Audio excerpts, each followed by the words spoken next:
I inspect the trunk of the ash to check whether I can locate the initials TH, Thames Head, said to have been carved in the bark many moons ago. I can't. Then I retrace my steps down the trail of oaks to the A433, part of the Fosse Way, the ancient Roman route. From here, I turn right, and a short distance along, past a dead hedgehog and a scattering of squashed shotgun cartridges, I reach the Thames Head Inn. This is where I'm spending the night, ahead of taking to the Thames Path proper tomorrow morning. I order a drink and take a seat by a sculpture of old Father Thames on a mantelpiece. The most famous representation of this mythical figure used to be found at Shrewsbury Mead, but that version was vandalised so often it was moved for safety to a loch near Lechlade. I'll be going to Lechlade in 2 days' time. Meg, the assistant trainee manager at the Thames Head Inn, comes over to chat. She has blonde hair and heavy black eyeliner. She's from Cirencester, about 3 miles away, and has been working at the pub for a couple of years. Some people do the whole thing, she says. By whole thing, she is referring to walking the distance of the Thames to the sea. They do it as a hobby, over a few years mostly. My intention is to complete this feat in 21 days. Meg shows me a map on a wall with the route to the stone at Shrewsbury Mead. People come back and say, there's no water there, but in the winter you sometimes can't even get to the source because it's so flooded. This local map is hung next to another that depicts the full length of the river, a print based on the one by William Tomlinson that partly inspired my Thames walk. I take this to be a good omen and run my eyes over the stop-offs to come.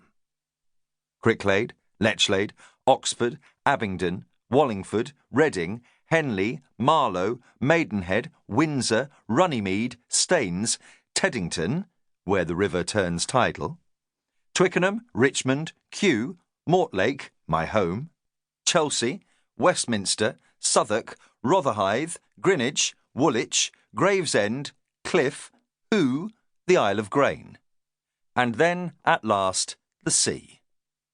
So many places. Such a long way.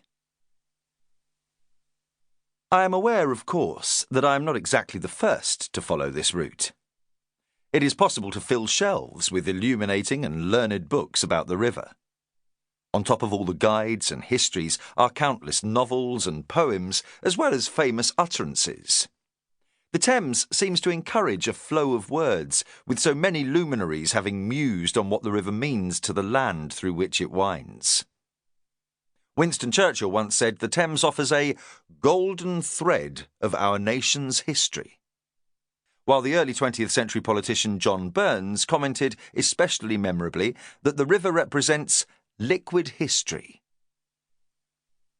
A tremendous amount has happened on and beside the river, from invasions by Romans and Vikings to the signing of the Magna Carta, the births and deaths of kings and queens, the execution of traitors, the import of exotic spices and goods from faraway lands, the embarkation to distant unknown shores. And, not to forget, London has happened by the River Thames. The world's first metropolis grew up by its banks. On the terrace of the Thames Head Inn, the sense of anticipation is tantalising. I am treating myself to a journey that has long lingered in the back of my mind. I am about to indulge in a dream, to embrace an icon of Englishness in the plum days of July and August with the sun shining and weather warm. At least, I hope so. I do not, however, intend to describe the trip ahead in a vacuum. I am setting forth on a very particular summer. Since I planned this walk, Britain has changed. Brexit, the yet-to-be-implemented outcome of a decision in a referendum to leave the European Union, has become a fact of life.